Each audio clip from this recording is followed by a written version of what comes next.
Hey, how's it going? It's going. How are you doing? I'm doing so good. So good. Yeah, how are you? I'm good. Yeah, you awake? A Got a little bit. cup of coffee there. Yeah, lukewarm Little coffee. 2 p.m., 2:30 p.m. coffee. Little pick me up. Yeah, that's okay.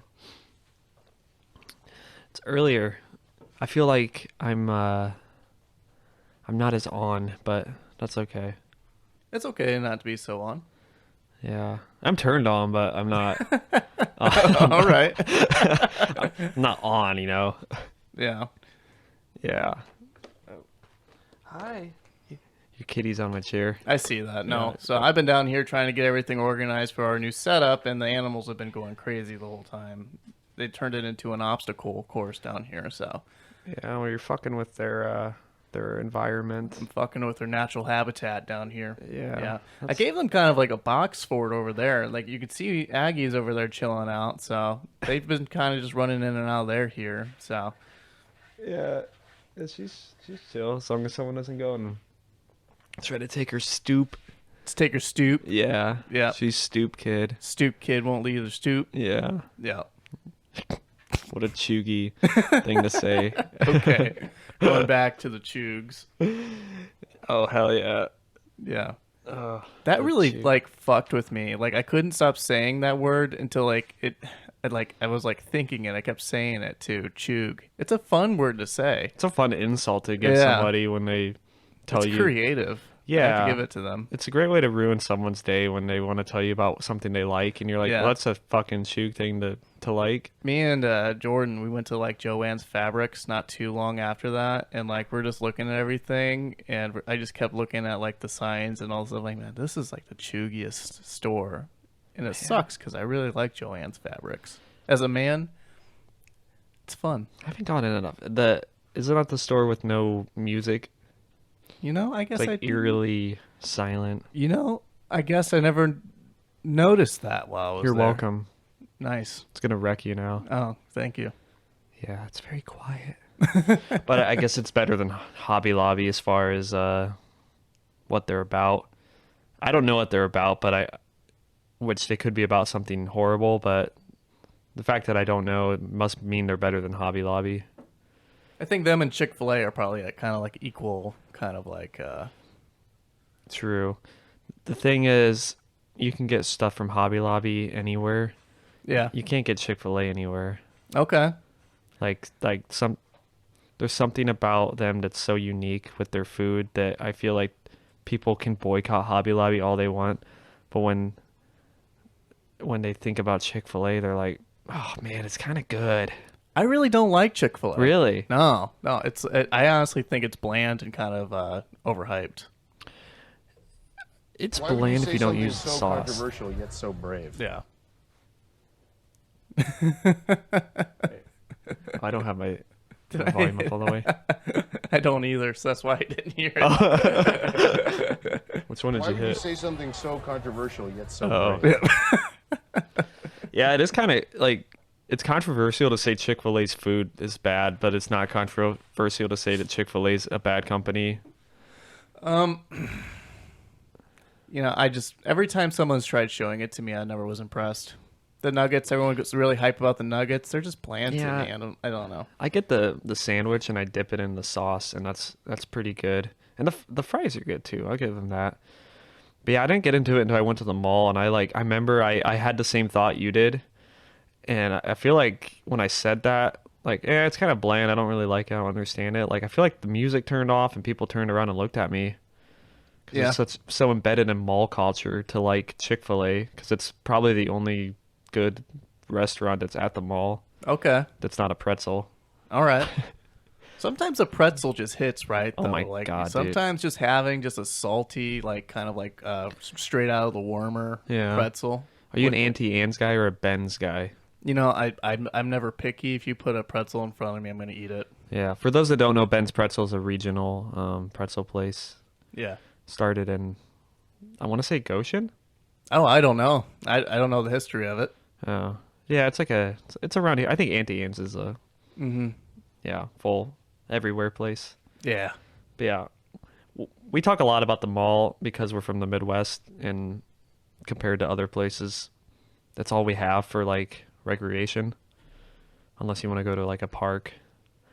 But I feel like when I've talked to other people about the mall, they're like, "Dude, are you like 15? Get the fuck out of here." But it's like all we have. There's like I used to take girls on dates to the mall because it was a great way to see like if you can like put up with like your partner. Like you take them to the puppy store and you can see if their cute puppy voice is something that you can deal with, or yeah, or like how long can I like like you get to gauge their interests and see what they're into. So I think it's a great date idea, but on the flip side, when you're in your late 20s, going to the mall on a date's probably a little juvenile. So I haven't done that in a while. Okay. The mall is exciting for sure. It wasn't ever anything, because me growing up, it was quite a hike to get to, because I grew up in a completely different county. But it is fun. You had the outlet mall nearby. The outlet mall, that's a lot of fun. It's a lot of walking and a lot of it brings in a lot of people from different areas. You get a lot of like Illinois people kind of in that area too. So you see some diversity, I'd say, but like, I don't know, it just gets crowded a little bit and gets really hot too. Yeah. But no, it is fun, and it's close to the beach too. We're talking about like in like Michigan City area, Lake Michigan. Yeah, Michigan City, Indiana. Yeah. I don't know why they named it that, but yeah, that is kind interesting. Kind of stupid. Or like East Chicago's in Indiana. Yeah. It makes no goddamn sense. But I mean, I growing up, Hot Topic was just the epitome of counterculture for me, even though it was at the mall of all places. That's where I found the band tees I liked, and I really thought I was onto something with being edgy. I think like every time I went, like my mom was always like, "Okay, you can pick one shirt from the Hot Topic store." But they have buy one get one $15. I know. You can get one band shirt. Yeah, and you leave with from this, Hot Topic, like a day to remember shirt with like a teddy bear on it with like Bring Me the Horizon. Yeah, shirt. with like it's like a teddy bear for Knife Man. It's like nostalgic, but it's kind of edgy. Yeah. And then Happy Tree Friends came out. Oh and, yeah. Oh my god, we're so old. Man, I remember those too. Yeah, and then they had that Fall Out Boy video with Happy Tree Friends. Oh yeah. You remember that was kind of a bop. They screamed a lot in that song too. It's pretty edgy. Edgy. Yeah. Yep. But yeah. So yeah, malls. Okay. Malls are good. Chick-fil-A's. Overrated. Probably. Yeah. I still get excited. Never been excited about Chick-fil-A. I feel like I'm not hurting myself as much if I put that into my mouth versus if I get Taco Bell. Well, that's different, I think. Yeah. Because there's spices. It's true, I guess. I mean, there's spicy I don't know. I don't know, I guess, enough about Chick-fil-A. Oh, Taco Bell? Or that Taco Bell's spicy? That's what I'm saying. Like, maybe the ingredients, Yeah. I've never... you want to see how white you are? Bite into Chick-fil-A sandwich and be like, it's too spicy. I come from a genetics where I think my grandmother would sweat if she had ketchup. What? Oh, yeah. Yeah. Is that like a redhead thing? Or I don't know. I think it was like the vinegar part of it, maybe. She used to say that. Like, I don't know, like whatever ingredient in there, like mustard. She couldn't have mustard because it made her sweat. You remember when we worked at the Mexican restaurant? Yeah. I remember I gave this guy the salsa you give with the chips, and yeah, he was like, "You guys changed the recipe. This is ketchup." He was like complaining to me about it for like way too long, and it's like, "Sir, we have a chunky or a green salsa that might be more to your liking." Yeah. Yeah. I mean, I can do the green, which means that it's probably not I that can't do the spicy. green. It's not good. The problem is it doesn't taste good. I need to hone in my spicy tolerance because it's really weak, and I think that's I am very white. Might have something just to do with that. But when we moved into this house, the previous owners had a garden. Well, you've seen the garden, yeah, and they had those red chilies out there, and Jordan gave a bunch of her coworkers a bunch of those chilies, and they put them in their food and their cooking. They're like, we had to scrape them out, or we couldn't eat it because it was too spicy. And I took a little nibble off the tip of one of these little red chili peppers, and I had to spit it out. Oh, It was so hot, man. yeah, I have to give it to Josh. My dad, he took a whole bite out of one at when we had our homewarming party. Oh, really? Like his face, he was trying to pretend like it didn't bother him, but I could tell he was in hell. It was like I would try it. I remember when I gave you those like jalapeno chips and like you were dying and I was still eating them, but I was like sweating. But I'm like, man, they're so fucking good though. They're so good. Yeah. One thing I really liked, like I couldn't tell at first if I liked them or. It was weird. I just couldn't stop trying it. I don't know if there's like MSG in it. Probably like the MSG was tricking my brain. But like Takis, like the Fuego Takis. Oh yeah. I Like, think I've had those, They're but good. everyone loves them. But like I can only eat 2 at a time with like 5 minutes in between each because they just burn my mouth. Those are like gas station food, right? Yeah. People love their Takis. Takis are good, man. But anyways, this is the Ear Bjerners podcast. We're 11 minutes in and have just been talking and rambling about nothing at this point, which is fine. Yeah, no, this is good. This is good. This is good. This teaches people about the people behind this movement. This ear burning movement. This ear burning movement. So Yeah. apparently we are name thieves. Yes. Yeah. We'll talk about that here in a second. Let's play the intro real quick. Why would you say something so controversial yet so brave? Why is it playing the? I don't know. Oh. I had the keys mapped all weird and like they should be to one individual key, but for some reason it plays 2 at a time. I don't know why. That's funny. Yeah. We have lyrics to the song now. Yeah. So apparently we are name thieves. So we've been on YouTube, our channel. Yeah, we also stream on Spotify. Tried doing iTunes, but we were running into a whole bunch of problems with that. Yeah. Fucking iTunes. Fucking iTunes, man. Whatever podcast. What is their podcast app called? Is it iCast, iPodcast? What? Yeah, I don't know, but our accounts not able to be authorized or something. Anyways, Known issue. They're not working on it. we've been on. So let me even look into this because now I'm like on the topic of it. So we've been on. Well, first of all, we came up with the idea for the Earburners podcast title like maybe a week. I think it was the week before we started actually recording, right? Yeah. All I know is this other channel on YouTube named Earburners who uploaded 3 days after we did, commented on our video and said, I wonder where you got your name from? Question mark, question mark, question mark. Like, being, not really asking, but like saying you stole it without saying it, in a passive aggressive way. Right. Even though, but the comment's gone. You can't find it. So I wonder if he like looked at the date we created our channel and his channel and was like, oh, I think like instant, like, oh yeah, wait, no, I'm wrong. I messed up. I'm wondering if that was the case, what happened, or else, unless maybe he had just a realization of just how it was a really passive comment. Like it kind of was like, we were talking about chugginess and things like that. Like it was kind of like a Karen, it was very Karen. Yeah. Yeah. And I don't, if his podcast was like, it has no more video. It's got like 3 videos. It's like not. It doesn't have any more views than we do. It's not like we went and like stole this established podcast name. Right. So there is a channel, not podcast. There is an Earburners in like the business sector. It's like there's a small thing in Texas, I believe. It's like ear-burners. I didn't know of this when we started doing it. So if anybody were to be complaining about, name theft, whatever that is, like I'd be them.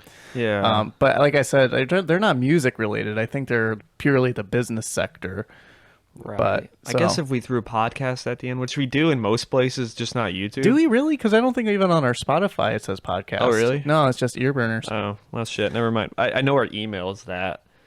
Because some places wouldn't allow Earburners, some places You Right. did the podcast at the end, so So this guy, and I'm not, I'm not saying I'm disrespecting this guy at all. Like this just could have been kind of like a pure misunderstanding. But I think it says his name's Andre and Fuego, which is a badass name. yeah, I like that name. It's a cool name, Andre and Fuego. So apparently, he has a podcast the same exact way that we have ours, with all caps. So ear burners, all caps. So he joined YouTube on September 1st of 2021. Mm-hmm. And we uploaded our channel. We created our channel, uploaded the name and everything. I mean, when we created our channel, it was the way it looks now, except for maybe the cover photo and like all that, right? But with the cap letters, ear burners, we created ours August 28th, 2021. Mm-hmm. 3 days. Yeah. 3 days. 3 days. The evidence is right there. Yeah. We're not time travelers. We're not. No. We're not. No. And if we were, we would have done better things than make it 3 days earlier.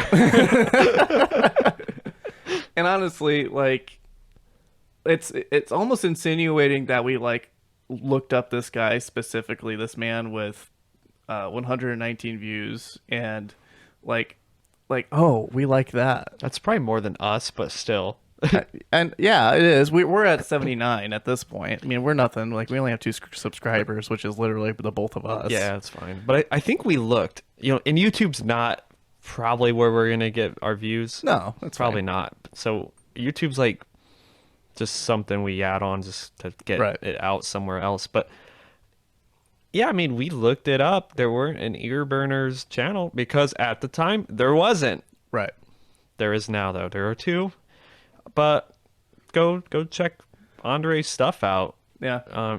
It looked like it's like a philosophy type. It's like a philosophy type thing, but then they threw in a curveball of, are these videos of angels real? So I was like, what? Sure. Yeah. Well, I don't know how you know like an angel from a ghost, but maybe we should watch it. So and then at we can least this figure it guy out. actually has like an actual description of their channel on their page, like whereas we don't. So I mean, this guy's already a few steps ahead of us in that. So good for him. So good for Andre. He says Earburners is a movement to share truth and knowledge with others to inspire prosperity, wellness, and betterment in our community. Yeah. Yeah. Also, sorry about the negative comment I gave you saying, where did you get your channel name? I did subscribe, though, so you're welcome. Yep, we're subscribed. If you could subscribe to us, That'd be awesome. that'd be awesome. We can burn ears together. Yeah. Yeah. Because, we're not philosophers here. No. We'll we're leave just- that to you. Yeah. We're music philosophers. Right. It's a very good distinction to be had. Yeah. But yeah.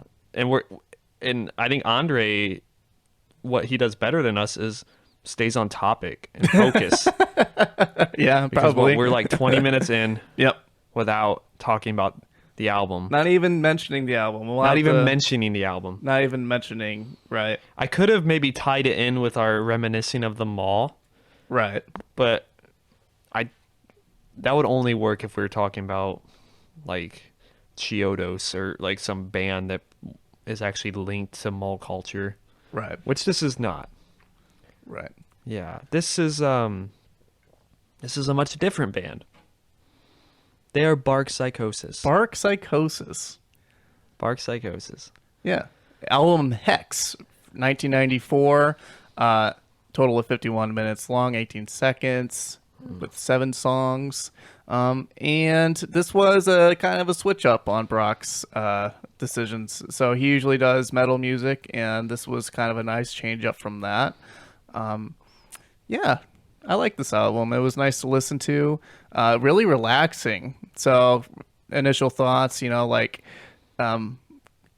I could definitely jive to this with like a cup of coffee. This is like cafe house music, I feel like. Does that make sense? Yeah, it's got this... Like if I'm at Zen Cafe in South Bend and I'm sitting down with like mocha, yeah, and I'm just minding my business, this would be on in the background, and I'd just be like, yeah, this is cozy. This is nice, cozy music. for the most part, there's like this unsettling part of it at the same time, or like this darker side that comes out every now and then, which kind of like throws a curveball at you. So, Yeah. and this came out in 1994. For the time, it was definitely quite the weird album to come out. Like when you think about where we were with like grunge and post grunge coming out, and as far as rock music goes, but this was the first album that got the label of like post rock by this like magazine, I think, or a reviewer. Which post rock is kind of according to YouTube, it's a form of experimental rock characterized by a focus on exploring textures and timbre over traditional rock song structures, chords, or riffs. So I would say that totally nails this album. But it's hard to talk about this album without talking about the band Talk Talk, who had two albums towards the end of their career in 88 and 91 called Spirit of Eden, and then the other was Laughing Stock, where they did this similar type of loose kind of rock jazz album with kind of like quiet vocals and another real emphasis on textures. So I feel like those two albums get talked about a little bit more when you talk about post rock than this one, but people do throw this one out there as kind of one that kind of spawned that first wave of post rock before we got into Explosions in the Sky and Godspeed You Black Emperor and kind of what we know the sound to be today. Because I feel like if you listen to a new post rock band today, it doesn't sound the same as this Bark Psychosis record. I mean, they do similar kind of build-ups, loud and soft, but the whole like jazz influence and even the electronic parts of this album are more reminiscent of like the band Massive Attack or some of that like trip hop stuff. Because the most distinguishable or distinct thing about this is like the fat bass that comes out on these songs. It's so nice. You're not expecting something to be that like fat and just it's beautiful. It's awesome. My car couldn't handle it first. I was like, what the hell is happening? It was rattling the shit out of everything. I was like, this is just a bass. For like a soft rock album to have this like, exactly. That's what I was thinking. And I was trying to figure out whether this is like actual electronic bass but it sounds plucked. It sounds plucked. It sounds like an actual instrument, right? No, I think my favorite thing in this whole album is the bass. It's so expressive. I love the bass lines throughout the whole album. One thing I really loved, kind of going back to that kind of like that cafe feel to it, like the bass just comes in with these kind of awesome like kind of like bossa nova kind of like feel to it, kind of like this like Latin kind of like a jazz kind of feel to it at times. Like, the grooves that it has throughout it. What's weird is like I would like between the bass and the drums, these are not things that I would think to put along with these like chord structures. Because I'm like, this is so like I'm like this sounds like it's not on beat, but it is. Like on the song Big Shot, or like those drums are like dun dun dun, like these weird like off rhythm beats. Yeah. But I'm like, why does it work? And then the bass is like, dun, dun, dun, dun, dun. I forget how the line goes actually, but. Let's see. Boom, boom, boom, boom. Big Shot, you said? Yeah, Big Shot. Skip a little bit in. So we are listening. They go like a minute in or something, or like. Oh yeah, that is cool. Bum, ba bum, ba bum. Yeah, which that sounds the most like Massive Attack of any of the tracks. So, and it just has that cool nostalgic sound to it too, right? You don't hear that. I think it's that Hammond organ. It's the organ. I love the use of kind of like the marimba kind of sounds and the xylophone sounds that they get in there. But that bass is just so beautiful. Yeah, I want to know how they did that. I love the layers of the instruments they do in this, and the grooves are so nice. You just want to like dance to them. Well, the guy behind it, Graham Sutton, he had such an interest in electronic like drum and bass music. He kind of went on to produce music like that after, because he didn't really continue with the rock stuff. That's partly due to half of the band quitting before the end of the album, like before the album was finished recording.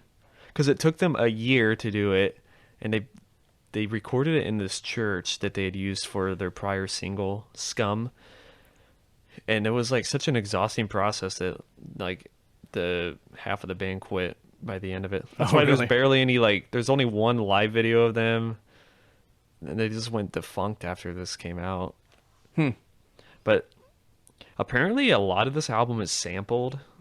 A lot of it's electronics, and then It looks like there's a lot of mixing engineer personnel they had on this, like technical personnel. Yeah. But also looks like they had actual like music, like vibraphone. That's actual vibraphone. That what I was talking about. It sounds beautiful in this, and it's so highly like the way they recorded it. It sounds really nice. yeah, the horns are real. The vibraphone, the flute, the trumpet.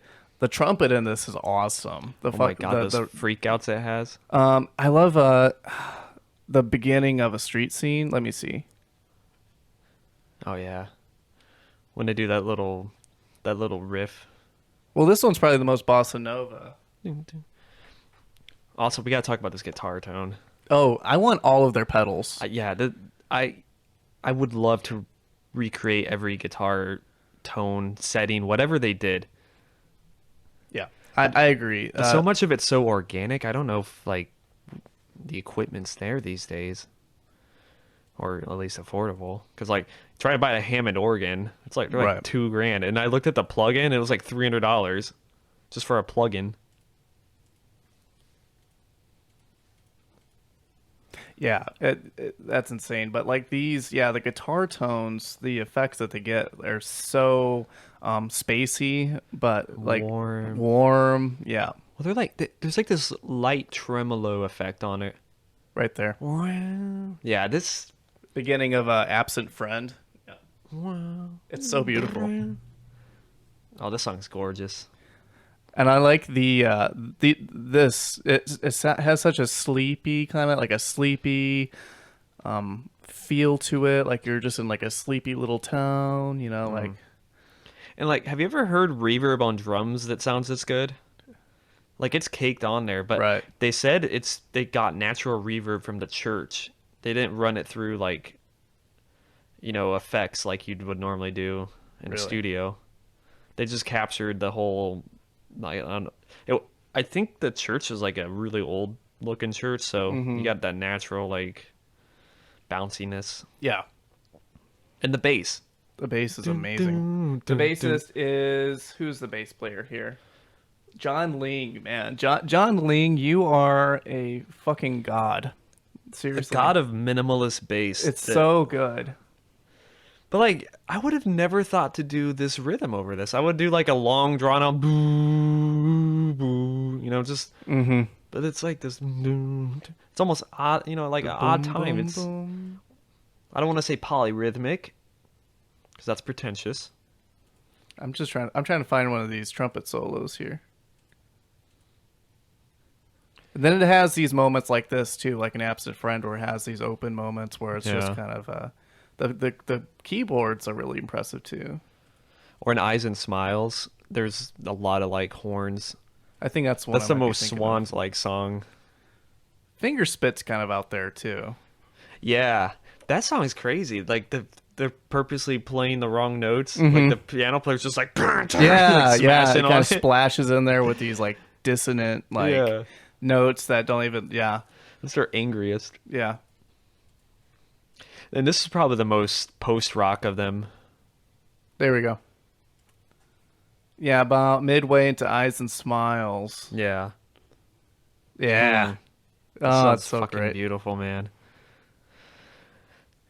And I'm sure these guys listened to King Crimson when they were growing up, because I think of the album Islands that had these types of horns and kind of long build-ups.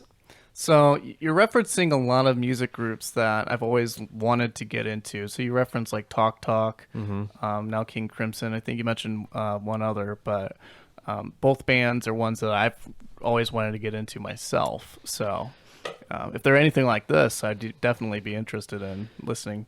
So Talk Talk, like what is one of, because that's a popular, that's a name that everyone knows.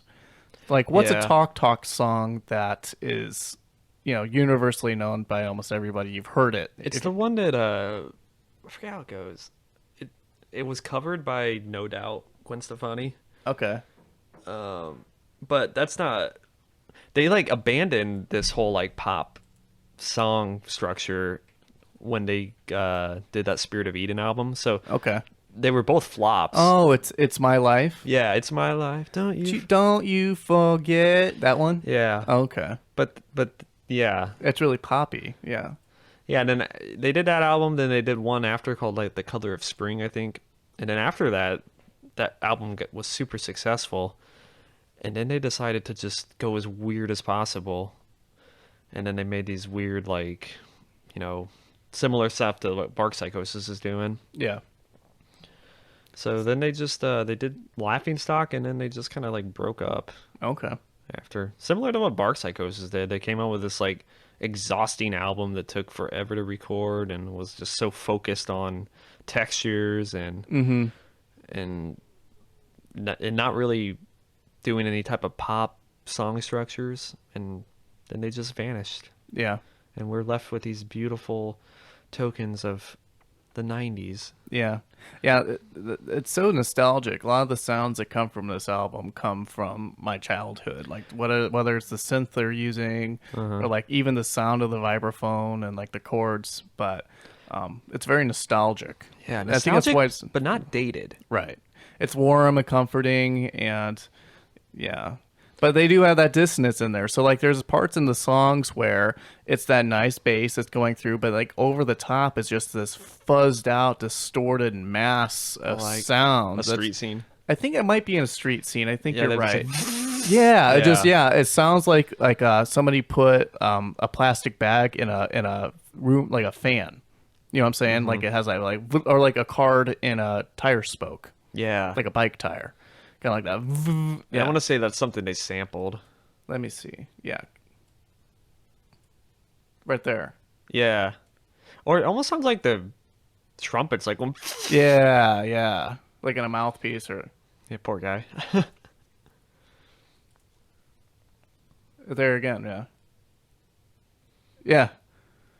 It's like squeaking and squealing. Yeah. I don't know exactly what that is. It could just be feedback of some kind that they're like refeeding something into it, and it's just it's really I like the texture of it though. I like that they did it. Yeah, it's not like if you described it to someone, they'd be like, I don't want to hear that shit. Right. But you put it on, and they just, I don't know, the way they It's the way kind they of mixed like it. you know it's how nice. some people like their sweet, but they also like the salty with it. Mm-hmm. So it's kind of like the salty with the sweet. Right. It's true. It's like Yeah. a Monte Cristo. Yeah. Why would you say something so controversial yet so brave? I don't know. Yeah.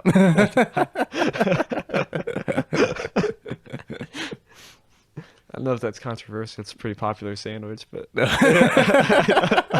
it was first sold, yeah. when they first sold me on that idea, I was like, I don't want that. I just wanted an excuse to hit the soundboard. Okay. yeah, damn it. that's fine. Okay. You dip a sandwich in jelly? What the fuck? Why's there powder on it? It's not a donut. Yeah. So we have Daniel Gish on keyboards, piano, and the Hammond. And good job, Daniel, because this is awesome. John Ling, great. Mark Cement on the drums. Again, like what Brock was saying, like how you can layer all that reverb on the drums and they still sound that good and crisp and nice. And I love that so much. Pete Beresford on the vibraphone. You're just gonna do this. It's a really long list of people. Yeah, Del Crabtree on the trumpet. Again, the trumpet hears are just fucking amazing. It's great. We should play. You know when like cover bands are like introducing their band. What's the song? They always play like a song underneath that. Oh yeah. Yeah, what is Dun, that song? dun, dun, dun. It could be like the John Cena, maybe. Kinda like, you Yeah. know, like that. Dun, dun, dun, dun.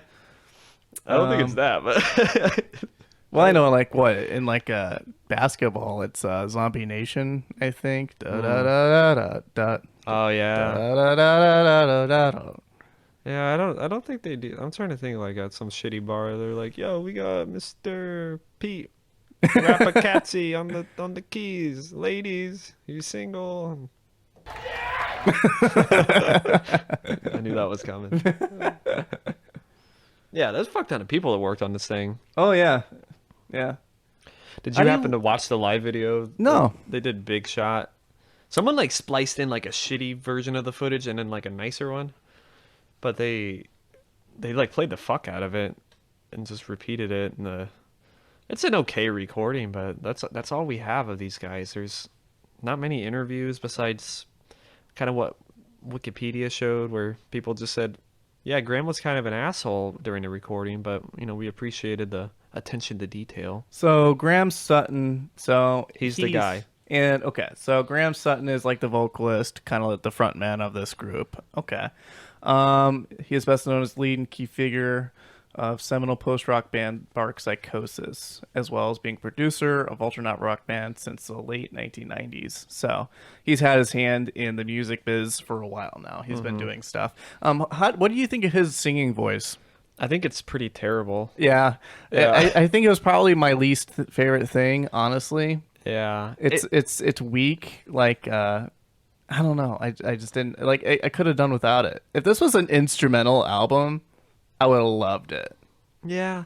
I mean, I love it, and it's not that I'm saying that having the lyrics there makes me hate it. It's not the case. I don't necessarily hate his vocals.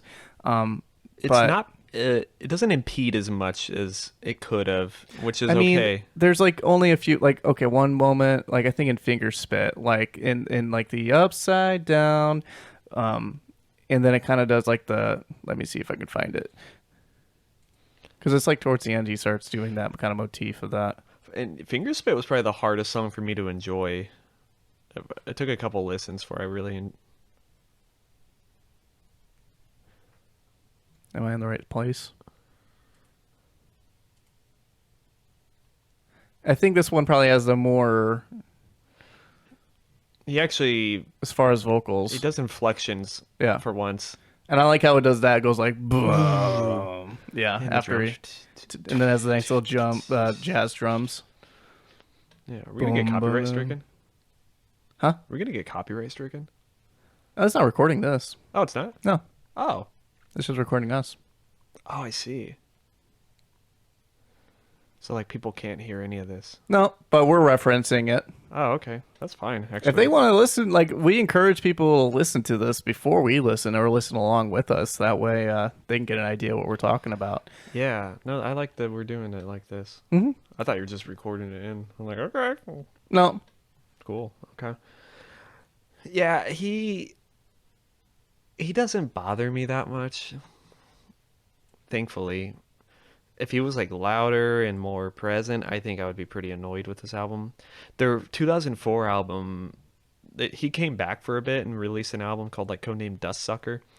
Really, yeah, I don't know. I don't really like that album. I think codename Dust Sucker. Mm-hmm. What? Yeah, it's I guess newer, but it's still like That's weird. almost 20 years old now. But it sounds different, even though it's trying to do the same thing as Hex. It's still kind of acclaimed though by people. They kind of like it, but Okay. I feel like his voice is more present there. Where Hex, I can ignore it because there's so much else going on. This is just nice, kind of going back. Like, this isn't music I'd probably listen to, like, doing something active, anything like that. This is nice, relaxing music. Mm-hmm. And I would listen to this, like, if I was reading a book, things like that. I would read this if I was maybe driving, just kind of, like, mindfully driving, or just kind of, like, This is a good album for the season, too. This I don't know what about it, but this album makes me feel like, oh, it's, like, autumnal. I don't know why it kind of has that feel to me. Yeah. I think it may be that coziness it has, the warmth it has of, like, maybe being under a blanket, maybe with a sweater, and the leaves are falling, and you got a Absent friend, man. Yeah. Wow. I love the beginning of a street scene because it has that kind of like noir kind of sound to it, kind of like sleepy noir, kind of like with the trumpets and everything. Let me see. It actually feels like the title of the song is spot on to the sound of it. Yeah, picturing like kind of dusk. Yeah. The Dusk. lights are dim. Yeah. It's kind of foggy out. Yeah. Yeah. Yeah. Maybe a tumbleweed. Maybe No. some orange from the street lights. Yeah, the orange warmth. Yeah. A nice Edison bulb. Fucking chug. There we go. Yeah, those little horns coming Yeah. in. Yeah. Yeah, but I could do without the vocals again. I almost don't notice them if you're not Yeah. paying attention. They're not really there for me. And something for being from 1994, we were just talking about Queen Moo and in the last episode, and there's other bands kind of similar to Queen Moo that have, that mathcore kind of sound to it. But there's a lot of bands that are around now that try to mimic kind of the same sound. But they're also the ones that kind of like try to do like the technical mathcore type stuff on top of it. Mm-hmm. I've heard. Like, what's an example? Oh man, I can't think Like of a American band. football. Maybe, I don't know, but there was That's like emo, yeah, like an emo but mathcore, Yeah. like math rock type Yeah. album, like yeah, them.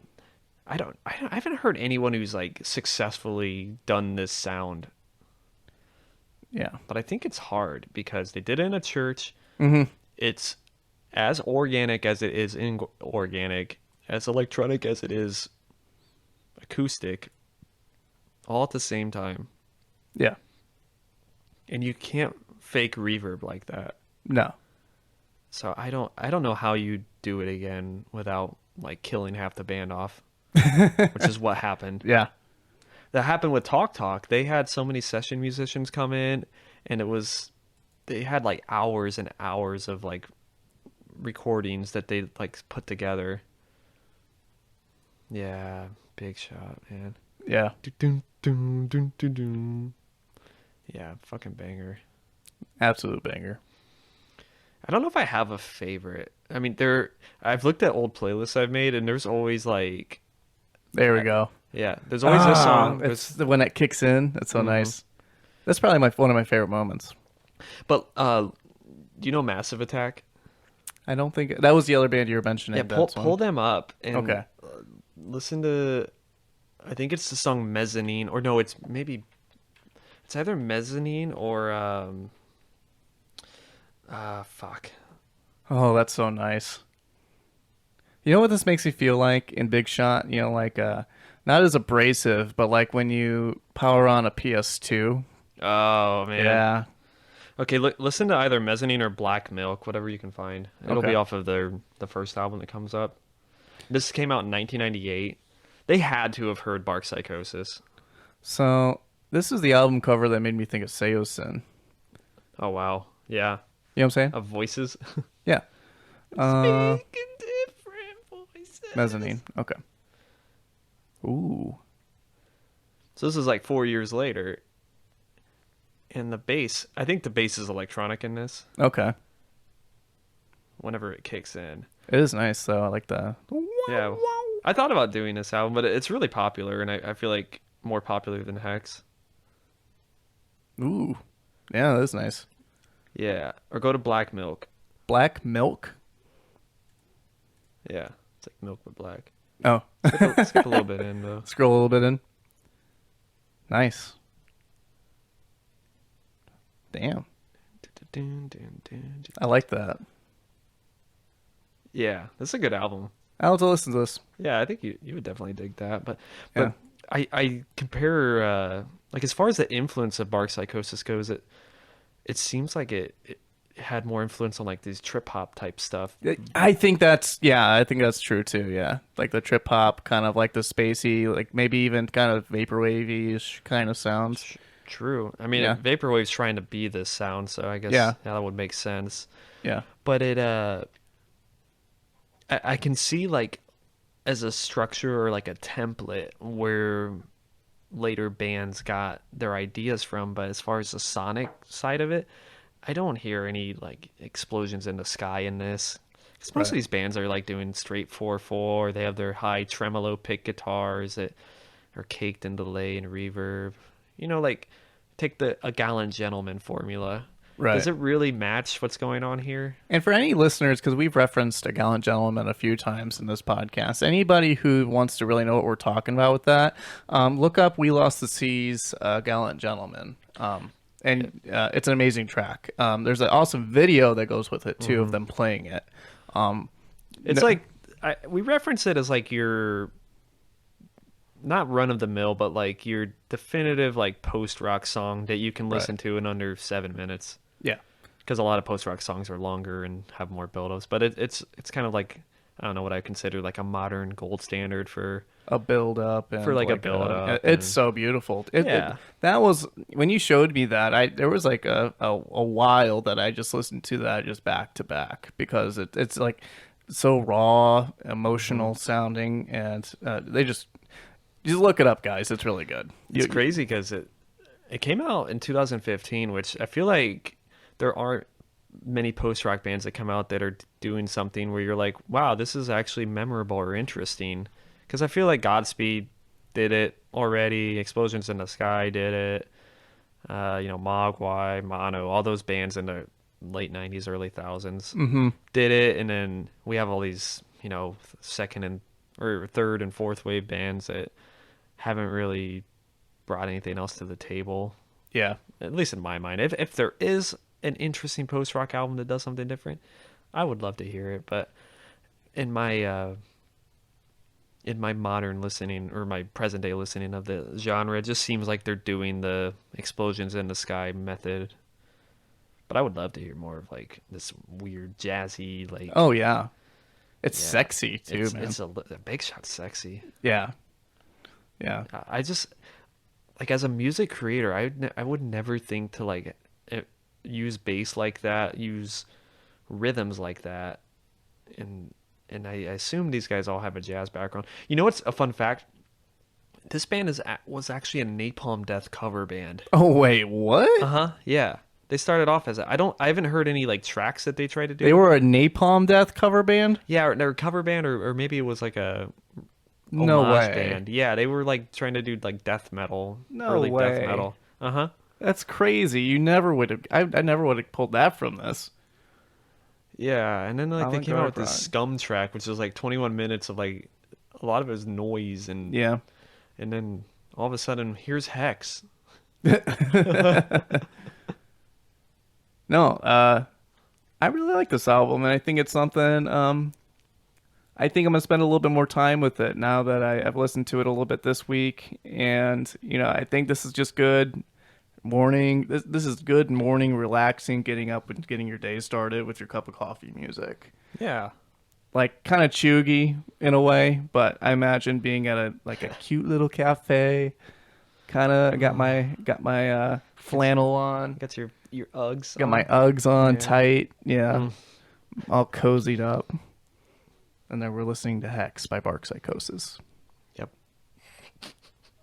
What did you think of the last track, Pendulum Man? I didn't spend a whole lot of time with Pendulum Man. I think I got to Eyes and Smiles, really listened to that, and a lot of this is hard for me to like pin out like what parts I liked were from which song. I guess I know there's certain feels, like A Street Scene, like I said, has that kind of like that nice noir kind of feel to it, and then Absent Friend, I like how it has that sleepy kind of like town feel to it. It almost sounds Absent Friend. The beginning of Absent Friend. I don't know if you've ever played any of like the Kingdom Hearts games, but it kind of feels like you're in like a Kingdom Hearts map. Or Is a that title the- screen or something. Is that like the Disney game? Yeah, I think it's that accordion kind of sound to it, I always get that mix up with Final Fantasy. but it's like Final Fantasy meets Disney. Yeah. Yeah. Okay, that's like the nerdiest thing I probably said on this podcast yet. But let me see if I can find. Let me see if I can actually find. Well, you tried to get me on Minecraft like 2 episodes ago. Yeah. Traverse Town. Let me see if I can pull this up. Maybe a little bit. This is cheesy, dude. I don't know if it was that made me think of it.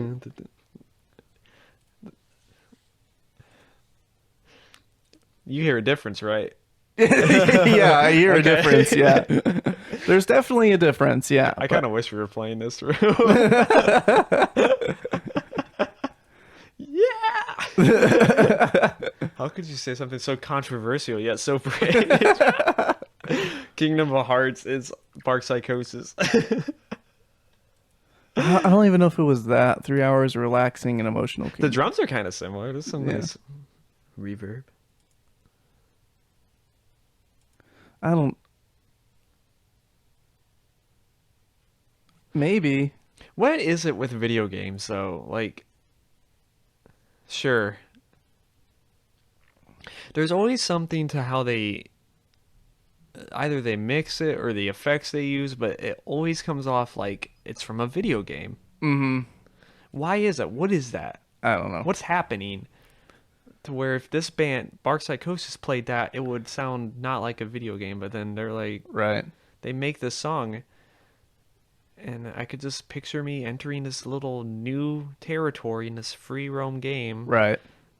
where this like corny little whatever the fuck that was coming through, little flute, Yeah. but is it like a lack of reverb? I don't know. Because I don't know, I feel like reverb solves everything, or also could ruin everything, could muddy your mix. But I feel like my complaint with a lot of songs is like, you know, maybe you could have washed this out a little bit more. It's a little too pretty, a little too perfect. Yeah. But then, you know, people complain that, you know, especially with post rock or like that post atmospheric black metal, that if you took the reverb off, there'd be nothing left. Or like Tame Impala, take it off his vocals. Oh my God, we talked about this already. Ooh. Kevin Parker without reverb. Yeah, imagine him singing on or any this. effects. I'd have some complaints. But Graham's voice, it's not good, but it doesn't ruin it for me. Some people have complained about that, where if you listen to Talk, I think his voice is a little more complimentary of the music. Okay. Yeah, I mean, pull up a Talk song maybe. Yeah. Because they're so similar. And when they did that Codename Dust Sucker album or whatever, the Talk drummer actually did drums on that. Yeah. Mr. Lee Harris. Okay, here's Talk. Which one is it? It's My Life. Oh. Do like Laughing Stock. Oh, wow. Yeah, this was when they were pop. Yeah. Okay, we'll do this for the first track on Laughing Stock. Okay, do the next track. Okay, we'll do the next track of Laughing Stock. Yeah, do that. I'll skip in a little bit. Okay. Yeah, this was always in the Patrician group. Yeah, you can hear the Bark Psychosis in this. Yeah, I can hear it. But his voice is pretty good. Yeah. I think there's some Tool influence in this too. Okay. I think the prettiest song is the second to last track. What's it called? Newgrass? Yeah. Yeah, this is that guitar riff. Oh, that is nice. The guitar tone too, yeah. Yeah. It's pretty good. Yeah, I thought about picking that, but I feel like it gets more acclaimed than Hex. Yeah. You see that all over the place too. Yeah. Yeah, but overall, I mean, I think that's the biggest negative comment that Hex gets is the vocals. I agree.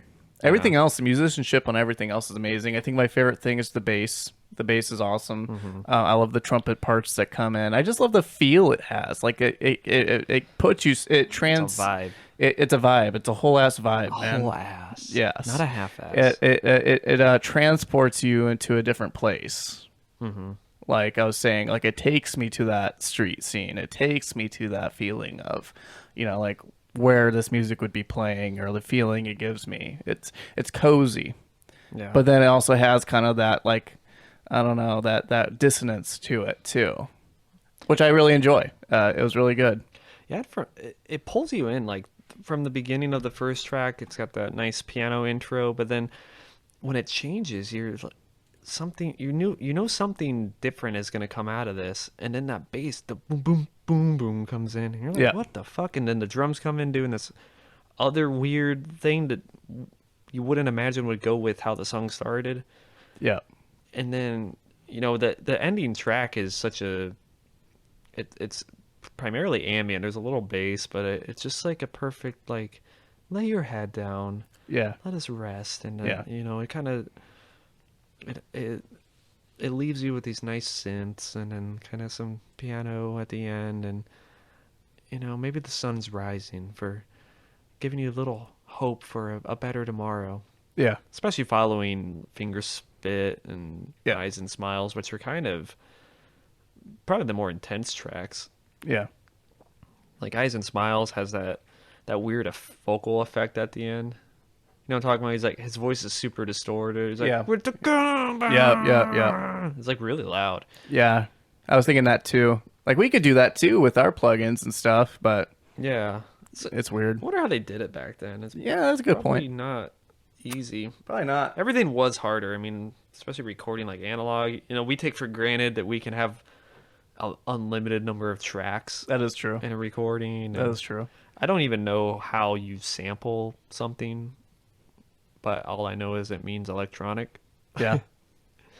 But all in all, like, this thing, The Duke Quartet is the strings that were on this. Let me look them up. Who the Duke they Quartet had a is. quartet. My The God. Duke Quartet is a contemporary string quartet based in Europe. Its members are Louise Fuller on violin, Rick Coster on violin, John Metcalf on viola, and Sophie Harris on cello. So those are the strings. I guess they had a whole separate quartet come in Wow. to do that. Where'd they get the budget? They've worked with Morrissey. Ew. Also worked with the Pretenders. They've worked with Blur, Wow. Damon Albarn. Oh, the quartet, not the Bark Psychosis. Oh, no. The quartet has. Oh, okay. How do they afford this, though? I don't know. They've worked with the Pretenders, Blur, Catatonia, Simple Minds. Catatonia. What's a metal band? They were an alternative rock band from Wales who gained popularity. So that's Catatonia. And then Simple Minds, the Scottish. That's not even Scott. Catatonia's like Opeth Light. Oh, really? Uh-huh. That's cool. That's cool. Looks like they have a woman front person. Yeah. Cool. The Cranberries. Pete Doherty. I don't know if I'm saying that name right. So they're The Cores they don't sound cheap. and the Bootleg Beatles, or a Beatles tribute band. That's funny. Joby Talbot, it's a British composer. So that's the strings on this. Wow. Sweet. That's cool. Yeah, that's amazing. Like, and plus, how do they go a year without, like, making money to make this thing? I don't know. Maybe it's all about who you know. I guess they must be connected, but they didn't really come from any notable acts, to my knowledge. It's like the fact that they could get this type of budget, rent this church, get Yeah. all these collaborators to come in. Right. Like were they on a label at the time? Label is Circa. Interesting. I'm trying to imagine a label that would be cool with them taking a year to, like, make something. And then label was Fire for Dust Sucker. So this is just Graham, I think, and maybe one of the other members, and then everyone else he, like, asked to come contribute to. Yeah. But it's kind of a mysterious, not mysterious, but just, it's interesting how they just vanished. He kind of went off doing producer stuff. This band never, like, blew up. Right. It's like, it's regarded as a classic, I think, in, like, post-rock circles. People still nod to this, but I don't think it got the acclaim that, the others that pioneered the genre. Like, there's that band Slint, their album Spiderland. I think I've seen them all the time on Yeah, the and the little patrician group. Yeah. Yeah, that one gets credited for influencing post-rock, but I think in the more aggressive side, they were definitely heavier in my mind.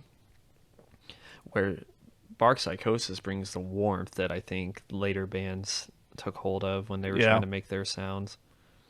Because you never listen to Explosions in the Sky and think, wow, this is so threatening. But Yeah. Slint, you're like, ooh. Yeah, it's saying artists such as Talk Talk and Slint have been credited with producing foundational works in the style in the early 90s, is what it's saying. Yeah. Yeah.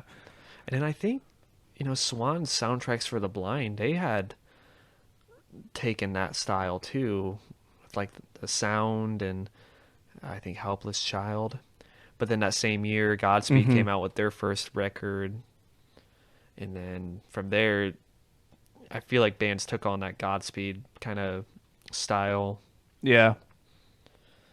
And then it's saying how even other metal acts started to kind of like fuse metal with the post rock, creating bands like Deftones and things like that, which I could see. Yeah. Yeah. And then even ISIS, Oh, even says the band. the band, yes. Yeah. The sound is often seen on the label of Neurot recordings. Similarly, bands such as Altar of Plagues Yeah. I hear Um, it there. and Lantios and Agalok, wow, blend between post rock and black metal, incorporating elements of the former while primarily using the latter. So that's interesting. Yeah, I could see that too. Yeah, Yeah, it's I didn't think Altar of Plagues would have made its way on this, but yeah, here we are. That's cool. yeah, it's probably their first two records have that like long build up post rock type structure. Neurosis to a degree, but I think they were already a band during that time, so I feel like they took more from Doom and Sludge, and That was a cool show. that was a cool show. Neurosis, Spell Witch. Yeah. I think I lost my hearing for the act before Bell Witch, that weird noise group, whatever the hell they were Where doing. you're like, is this an equipment malfunction? Yeah, or is or this they part of actu- the music? And it was like the only person here I'm really impressed with is the drummer. Yeah. Because he was like going to town. Everyone else just was like plugging their shit into Ow, things. And I hit my hand. I love drummers, but Yeah. it's funny how pure Neurosis sound was. There was not like one awkward backfeed No. noise or anything. it was really good. Coming off of even Bellwitch had some moments where I was like, ew. Yeah. I think at the end of their set, there's like this weird tone that was unintended, but the Yeah. Neurosis was just perfect. Oh, Neurosis was awesome. Yeah, but the only Neurosis doesn't ever, what's the word? They don't jam. They don't ever change anything about their songs from the album. It's just very mechanical. I From, think that's why it's so perfect. Where Swans, they jam. they jam, they evolve it. They're like a minimalist, like Grateful Dead, Oh, I like that. Yeah. because they only play like 3 notes, but the way they like morph their songs over time. Yeah. I can see that. Yeah, I would throw them in, not quite as a post rock band, but just because of how sinister it is sometimes. Mm-hmm. You're not gonna go from Bark Psychosis to Swans and keep that warmth. So Swans makes you face your demons. Yeah. Well, that was pretty much all I had to say about Hex. What was your favorite track? You know, that's hard, but I think I want to say Street Scene, but I also really liked like the beginning of Absent Friend. I liked Absent Friend a lot, but I also Big Shot. I like it when it jumps into that groove. So yeah, this is a hard decision to make because It's for as consistent as the theme is. These songs are so different from one another too. yeah. I usually go towards Eyes and Smiles because I like that weird drum beat at the beginning while it's over that dun dun dun dun dun dun dun dun. Yeah, the dun, dun, dun. It's like really ethereal with like Yeah. that ride cymbal, man. Yeah, the ride. But I feel like when I make like favorite playlists, like I end up pulling this song, Absent Friend, and Big Shot. Those usually come with it. My fucking God. Yeah. Yeah. I don't know how they made it so you can say this album's warm while having these spazzy horns. And It somehow works. it does. I love it. Even on finger spit when the piano's just bashing on the keys in the wrong like key, it's like, how does this still work as a nice clean little beautiful album? Yeah. I don't know. I put this up like if I was to make like a favorite albums, this would definitely be up there, like a top 50 somewhere. Oh wow. Yeah, maybe top 20. I would say. Wow. Yeah. Really? Yeah, because I think it just had such a influence on me. I forget when I even heard it, but it was about that time when I was like, well, let's kind of leave this metal world for a bit and go explore. And Yeah. because I wanted to follow that long song structure type sound and see other bands that kind of use that. Because I really liked when bands go off of the formula. And so they kind of came on my radar about when KO. Talk did. Yeah. So they would always kind of been around for me. Yeah. No, I really like this album too. I don't know where I'd place it, but definitely something that I will re-listen to probably soon, just to continue getting more of the layers and acquainting myself a little bit better with it. I love the feelings I get from listening to it with the season, like I was saying earlier. So, I think this might even be in my seasonal rotation. So things I put on when it gets to this time of year. Damn. It's nice. No, Yeah. I will. And there's so many recording like ideas and inspiration that I get from this too. Like I just want to get similar guitar tones from this. I agree. And I mean, I don't think I can afford the whole Hammond organ thing, but that thing sounds sick. Yeah, Yeah. it is really cool. I bet I could probably find a plugin for it. There are some. There's a free one I was gonna check out, but like the one that's like modeled after the organ, it's like $300. I have one of my plugins it's modeled after an old like that same kind of time period in the 80s synth, and you can like program it. I put it on your computer. You have it. Is it the Dex? Yeah. I haven't fucked with that as much. If you mess with it, you can get some cool tones with it. Yeah. Okay. Yeah. Then I sent you the one, and I forget what it was called. It was that one you download, and then you can just add shit within it without having to add the individual one. That one's kind of cool, but nothing was super warm with it. Yeah. And that's where I miss like a little bit more of like that organic. Like even my shitty Casio, like I would run that through my guitar pedal and then like crank the reverb so then it sounded all ethereal. Right. Even though that's a pretty inorganic method, it felt nice. Yeah. Because there's like some flaws you capture that you want, and then I don't know, when I've been using that Serum plugin, it's kind of perfect. And even the artificial like flaws you can add into it, there's something. It just ain't it, Chief. It ain't it, Chief. Yeah. No. So I need to buy a church Yep. and then record everything in there. And then for your album cover, you can burn the church down Ooh. and take a picture of it. As long as I own it and Yeah. yeah. Are you allowed to do? You're not allowed to do that. You can't do that. No. Even if it's your property, right? Well, you don't tell anybody. That's called insurance fraud. Oh. Yeah, a lot of people go down for that. I need that Ja Rule soundbite. That's not fraud. It is fraud. Oh, but it is fraud. A lot of businesses have tried that and Oh. gotten caught doing it. Okay, so don't do that then. Yeah, unless you're from Norway, apparently. But Yeah. yeah, Okay. don't do that. Don't listen to me, though. I don't think you can burn your building down even if you own it. Even if it's for a sick-ass photo shoot? Yeah, I mean, unless you want to serve the jail time for it and then get out, like it'll really add to your story that you went that far to Yeah. get a photo. Okay. You could just have a VFX artist render it That's true. like that. That would look like shit. Yeah. Yeah, I don't think they could actually do that. No. Yeah, don't set fires. Yeah. Unless it's a bonfire. Don't play with fire, Don't, guys. Yeah, don't burn. Yeah, don't. We're burn not. things. We're not anybody to, don't take anything we say and go run with it. I guess. I don't know. Yeah, or look it up. Maybe there's some loophole I'm not Yeah. aware of. I don't know. Yeah, we're in a free country, but I don't think it's that free. If we were like in the middle of nowhere, you could burn down a shed. No one's gonna say anything about it. Probably. Yeah. Yeah. I don't know. Where's the sound bites? How could you say something so controversial?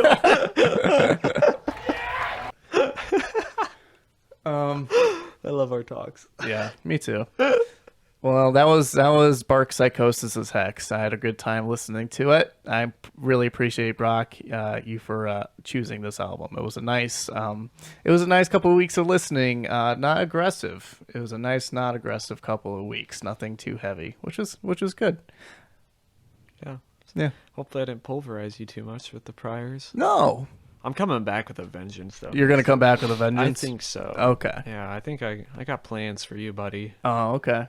Yeah. It's This break was short-lived. It was calm before the storm. yeah. Or maybe not, because I don't know what I'm thinking of. Yeah. Yeah. Oh. What do you have? Oh, so I was really putting a lot of thought into it this week. Well, do I shoot back with a metal album? Do you? Do I do that, or do I turn into full agent of chaos and that- choose an album that you had jokingly sent me at the beginning of the week? Oh. Which one? For this week, Brock, we'll be listening to The Medicine by Jeremy Renner. Are you fucking serious? Okay. This will be our first week of Poison. an album that, well, we haven't listened to it yet, so we don't know. But we're only imagining that this isn't going to be. You bastard. I've heard a little bit of it. I watched the video with him. Hey, we needed to do something a little bit more in the pop realm. This is kind of popular, right? it? I don't know. Okay. Who is this guy? Jeremy Renner. Jeremy Renner, the actor. He has 179,371. He's Wait, Hawkeye. this is Hawkeye? Oh my God, this is Hawkeye. That's why I thought it was funny to send it to you, because I'm like, listen, don't you love when actors have too much money and they think they can go into music? Oh my God, this is Jeremy Lee Renner, Hawkeye. And he sings in cursive sometimes. He sings in cursive. I'm Oh my God. So Yeah. we're totally listening to this album, is what you're saying. just glad it's short. Oh my fucking God. We'll be listening to Jeremy Renner's The Medicine. Everything else I've heard about this guy, he seems to be a pretty nice guy. So Oh, he's a great guy. I think his acting's awesome. I loved him in The Town. yeah. And what was that other? He's in a lot of good movies, and it broke my heart to see this like Imagine Dragons ripoff, Yeah. which is like something I never thought I would say or think about when I heard a band, to say, "Wow, this sounds like Imagine Dragons." Do you think it's not fair then to pick this album then? I think it's totally fair. Okay. Why wouldn't it be? I don't know. I feel bad now knowing it's Jeremy. I don't. Okay. I love his movies. Yeah. I think we need to address this because this is a problem. Okay. There are a lot of Jaden Pinkett Smith. Yeah. Of course I know J. Pinkett Smith. They were in a metal band, a new metal band. It sounds like Evanescence in the 2000s. Oh, really? Yeah, so there is an issue when someone makes a lot of money and not enough people tell them no, and then they go into the studio and then try to pump out music. So maybe Jeremy is the guy to address this with. What's his name? Who's the beady blue-eyed guy? The beady blue-eyed He's guy. got those blue eyes. Those fucking blue eyes. Yeah. The beady blue, like, give me a little bit more. It's not Kevin Bacon. He has a band with his brother, and it's not as bad. It's like what Jeremy would want to try to do. It's like a Bruce Springsteen sounding thing. Then Ryan Gosling has a band that's actually pretty good. Ryan Gosling has a band that's pretty good. Yeah, I was actually listening to it. It's pretty good. I guess I didn't know that Jared Leto was an actor before he was in 30 Seconds to Mars. Yeah, he was in Fight Club. Yeah, He was the blonde dude. that was before 30 Seconds. It was probably when they were starting. Okay, but he was in another movie that I just watched with Jordan. Like, he was a baby in this movie. I can't remember what the name of it was, but Oh yeah, Ryan Gosling's band's called Dead Man's Bones. Oh, that's kind of cool. It's kind of a Halloween type album. I think you might dig it. Huh. Yeah, you should look that up. But yeah, Jared may have been in movies before too. But there's that scene in Fight Club when he says we all want to grow up and be rock stars, and he looks right at Jared Leto. I feel like that wasn't on purpose, or that was on purpose. Oh, wow. Yeah, that's a nerd fact for that movie. So Main Attraction, the one that you sent me, I think I've heard that song before, actually. Yeah, That on it a has Ford or Chevy commercial, probably. It has like 9.8 million listens on Spotify. That's crazy. Yeah. It's like probably diehard Jeremy Renner fans. Yeah. Yeah. Dun, dun, dun, dun, We'll dun, see. dun, dun. First dance, first dance. Oh wait, wrong song. So we'll do this then. We'll do the medicine, and Jesus Christ. you're welcome. Aren't you so glad that we're doing this podcast together? Yeah, dude, this is great. Were you expecting what were you expecting the first left the first curveball album to be? Was it this one, or was it couldn't have been this I one? thought I was gonna be the one to do it, Yeah, okay. but no. I mean, I was thinking some butt rock, but this is close. Okay. This is really close. This is butt pop. Okay. Yeah. All right, so we're going to listen to The Medicine by Jeremy Renner. And then the next week, Puddle of Mud. Next week, Puddle of Mud, covering swans. Covering swans with Mr. Blobby. I can't believe that's real. That's not real. All right. And then just one last message to Mr. Andre and Fuego. I hope you do well. We were the first to have the title, but we'll share it with you just because we're nice like that. I thought you were going to be like, we're coming for you. No. We'll share it. This is a warning. You can be, because we're just a couple dumbasses that listen to music. You can be our more, what did you say? Philosophical side of things, right? So you can have the name. We'll share the name. We can just share and coexist. Yeah, we can burn ears together. Yeah.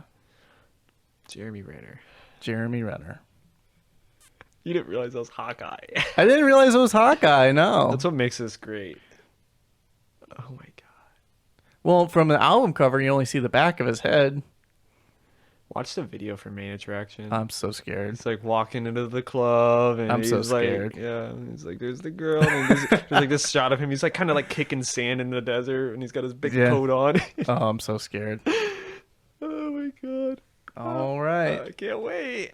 Okay, so we'll meet with you guys next week, and we'll be listening to Jeremy Renner's The Medicine. Might be a short one. It will be. It's only 27 minutes long, but we'll see you guys. Thank God. It's a short one. if I were not doing Drake or something, it's like I gotta fill up the whole CD, man. Yeah. They must hear my voice. Yep. All right. Kisses, guys. At least it's not Train. Ooh. I changed my mind. Joking. No, I'm joking. God. All right. We'll see you guys next week. Kisses. Kisses. I watched the Beato with the Train. They were doing Drops of Jupiter, and I realized he rhymes atmosphere with hair. Yeah, he does. Why? And then Beato doesn't even acknowledge that. He's like, this is okay. He's like, wow, listen to him go, hey, hey, hey, hey. It's like, What that just means he's a killed great me singer. Was when the other guy played it and you can clearly hear he goes flat. Oh my god, yeah. Dude, Pat Monahan, man, fucking hell. Again,